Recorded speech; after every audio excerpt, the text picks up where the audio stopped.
السلام علیکم ناظرین، امید کرتے ہیں آپ سب لوگ ٹھیک اور خیریت سے ہوں گے۔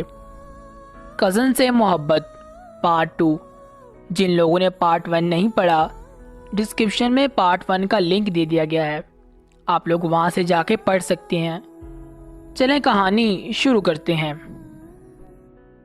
میں نے رات کو ابو کے کان بھر دیے کہ کام کرنے والی لڑکی نے کہا ہے کہ وہ یہاں کام نہیں کرے گی جب تک عادی اس گھر میں ہے، کیونکہ وہ اسے پیسے کا لالچ دے کر اپنے ساتھ رات گزارنے کا کہتا ہے۔ 2-3 بار تو اس نے دسترازی بھی کی ہے۔ اگلے دن کام والی آئی تو میں اسے ابو کے پاس لے گئی۔ اس نے بھی وہی کچھ کہا جو میں رات ابو کو بتا چکی تھی۔ ابو نے عادی سے پوچھنا بھی گوارا نہیں کیا، فوراً اسے بلایا اور گھر سے نکل جانے کا حکم دے دیا۔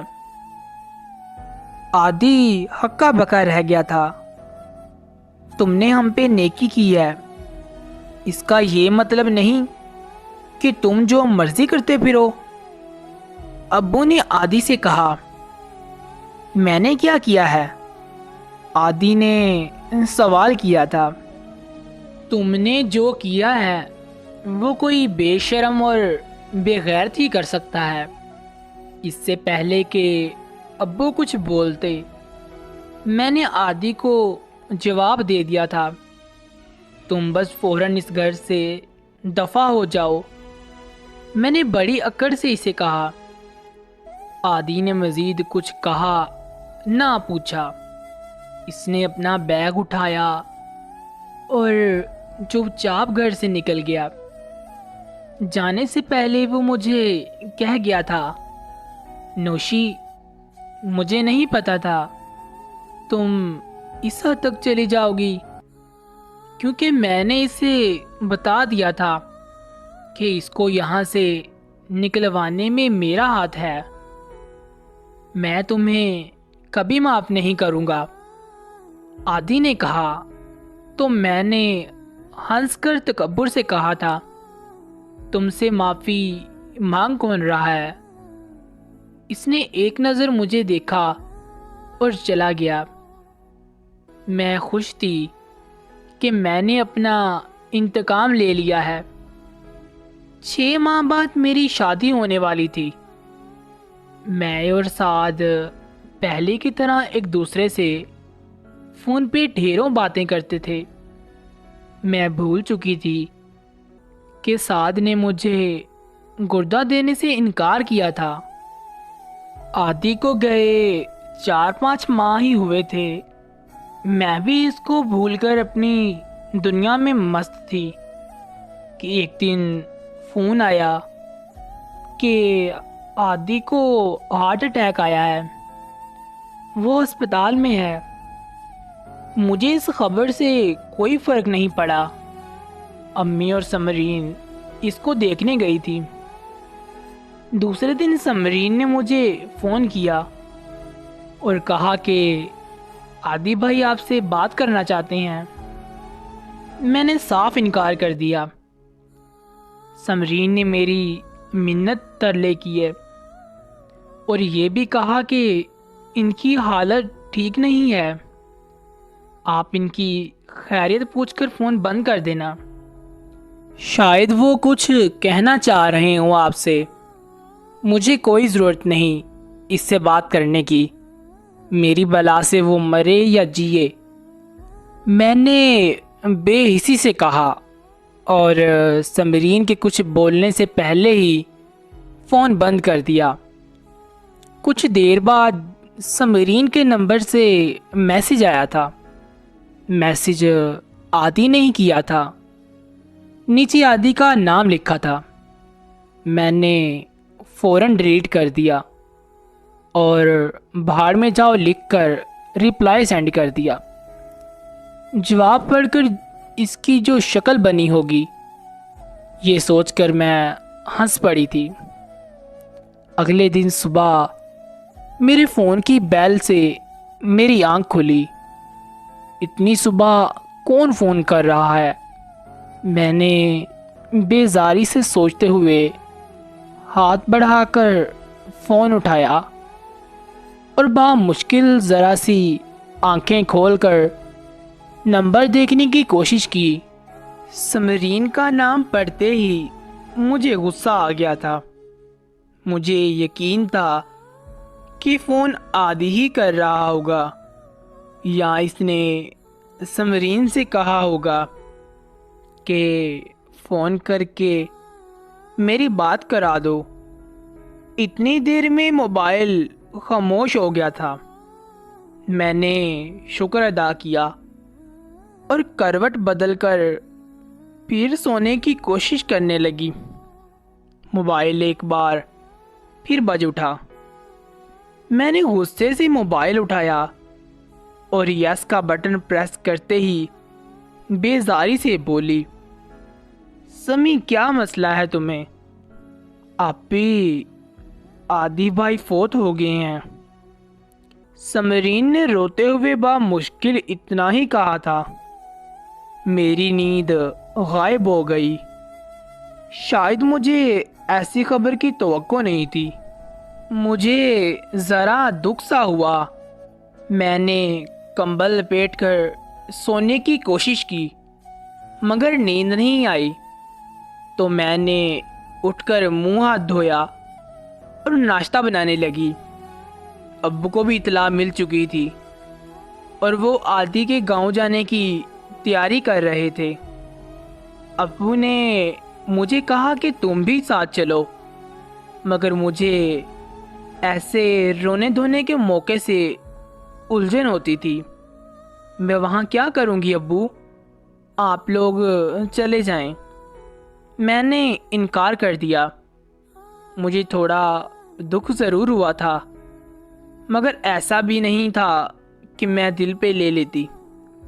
ابو لوگ 3 دن بعد واپس آئے تھے۔ سمرین نے آتے ہی مجھ سے شکوہ کیا تھا، آپی آپ نے اچھا نہیں کیا عادی بھائی کے ساتھ۔ اگر ان سے بات نہیں کی تو کم از کم ان کے مرنے پر ہی آ جاتی۔ ان سے ایسی بھی کیا ناراضگی تھی آپ کی؟ اس کی آواز سے لگ رہا تھا جیسے وہ روتی رہی ہے۔ میرے جانے سے کون سا اس نے زندہ ہو جانا تھا؟ میں نے جان چھڑانے کے انداز میں کہا، آپ کے جانے سے وہ زندہ تو نہیں ہو سکتے تھے، البتہ اگر آپ ان سے بات کر لیتی تو شاید وہ زندہ ہی رہتے۔ میں نے اسے مارا ہے کیا؟ سمرین کے جواب پر مجھے غصہ آ گیا تھا۔ ہاں آپی، آپ نے ان کو مارا ہے، اس انسان کو جس نے آپ کی زندگی بچائی تھی۔ کیا مطلب؟ سمرین کے جواب پر میں نے سوالیہ انداز میں سے دیکھتے ہوئے کہا، آپی، آپ کو معلوم ہی نہیں کہ جس سے آپ نے آخری وقت میں بات کرنا گوارا نہیں کیا اور جس سے آپ سب سے زیادہ نفرت کرتی تھی، اسی عادی بھائی نے آپ کو اپنا ایک گردہ دیا تھا۔ کیا؟ میرے منہ سے بے ساختہ نکلا۔ مجھے شدید حیرت ہوئی تھی۔ بے یقینی سے میں سمرین کا منہ تکنے لگی۔ مجھے لگا شاید سمرین جھوٹ بول رہی ہو۔ یہ تم کیا کہہ رہی ہو سمی؟ تم نے مجھے پہلے کیوں نہیں بتایا؟ میں اس وقت دکھی، حیرت اور بے یقینی کے ملے جلے احساس میں ڈوبی ہوئی تھی۔ یہ بات ابو اور میرے سوا کوئی نہیں جانتا۔ سمرین نے کہا، عادی بھائی نے ہم دونوں سے وعدہ لیا تھا کہ یہ بات آپ سمیت کسی کو بھی نہ بتائی جائے۔ سمرین کی آنکھوں میں نمی تیرنے لگی۔ مجھے لگا جیسے کوئی میرا دل آرے سے کاٹ رہا ہو۔ آنکھوں میں آئے آنسو کی وجہ سے سمرین کا چہرہ دھندلانے لگا تھا۔ شاید یہی وہ لمحہ تھا جب مجھے محبت کی بد دعا لگی تھی، اس بے لوث محبت کی بد دعا جس کا میں نے ہمیشہ مذاق اڑایا تھا، اور زندگی میں پہلی بار یہ انا پرست لڑکی بچوں کی طرح پھوٹ پھوٹ کر روئی تھی۔ 5 سال گزر چکے ہیں، مگر میرے دل کو نہ صبر آیا نہ قرار۔ پچھتاوا مجھے کھائے جا رہا ہے۔ ان 5 سالوں میں ان گنت بار میں عادی کی قبر پہ جا کے معافی مانگ چکی ہوں، مگر میرے دل کو سکون نہیں ملا۔ شاید عادی نے مجھے معاف نہیں کیا، کیونکہ میں نے جب اس پہ بہتان لگا کر گھر سے نکلوایا تھا، جاتے ہوئے اس نے کہا تھا کہ نوشی، میں تمہیں کبھی معاف نہیں کروں گا۔ میں جب بھی اس کی قبر پر جاتی ہوں، اس کے پسند کے پھول سرخ گلاب لے کر جاتی ہوں۔ میری خواہش ہے کاش وہ بھی میری طرح میرے لائے پھول توڑ کر پھینکے اور مجھے کہے کہ یہاں سے چلی جاؤ۔ کاش وہ بھی مجھے سب کے سامنے بے عزت کرے، مجھ سے نفرت کا اظہار کرے۔ میں اف تک نہیں کروں گی، بس ایک بار وہ مجھے معاف کر دے۔ میں نے سب کی مخالفت کے باوجود منگنی توڑ دی تھی اور آج تک شادی نہیں کی اور نہ ہی کبھی کروں گی۔ اب اندھیرے میرے مقدر ہیں۔ روشنی پسند لڑکی کو اب اندھیرے اچھے لگتے ہیں۔ میں جانتی ہوں کہ عادی کی قاتل میں ہی ہوں۔ مجھے یاد ہے عادی نے ایک بار ہارٹ اٹیک کی تشریح کی تھی۔ اس نے کہا تھا کہ جب کسی انسان کو مسلسل دل پہ زخم لگتے ہیں تو اس کا دل کمزور ہو جاتا ہے، اور جب مزید قوت نہ رہے تو کوئی ایک بات یا الفاظ دھچکے کی صورت میں دل پہ لگتی ہے اور دل دھڑکنا بھول جاتا ہے۔ لوگ کہتے ہیں اسے ہارٹ اٹیک آ گیا، وجہ نہ کوئی جانتا ہے اور نہ جاننے کی کوشش کرتا ہے۔ اس نے ٹھیک کہا تھا، میرے رویے نے اسے مارا ہے۔ اور جب ہسپتال میں اس نے مجھ سے بات کرنی چاہی تو میں نے انکار کر دیا تھا۔ شاید اسی بات نے اس کو مار دیا ہو۔ میں خود کو اس کی قاتل سمجھتی ہوں اور اس کی سزا مجھے بے سکونی، تنہائی اور پچھتاوے کی صورت میں مل رہی ہے۔ ایک اذیت مسلسل ہے جو ختم ہونے کا نام ہی نہیں لے رہی۔ عادی نے مجھے کئی بار کہا تھا کہ کزن یار، کچھ بھی کرو مگر تکبر نہ کیا کرو، اللہ سے ڈرو۔ تکبر صرف اللہ کی ذات کو ہی جچتا ہے۔ کائنات کا سب سے پہلا گناہ تکبر ہی تھا، جس نے فرشتوں کے سردار کو قیامت تک کے لیے ملعون بنا دیا ہے۔ وہ بھی خود کو افضل سمجھ بیٹھا تھا۔ وہ آگ سے بنا تھا، اس نے آدم کو مٹی کا سمجھ کر حقیر جانا اور سجدے سے انکار کر دیا۔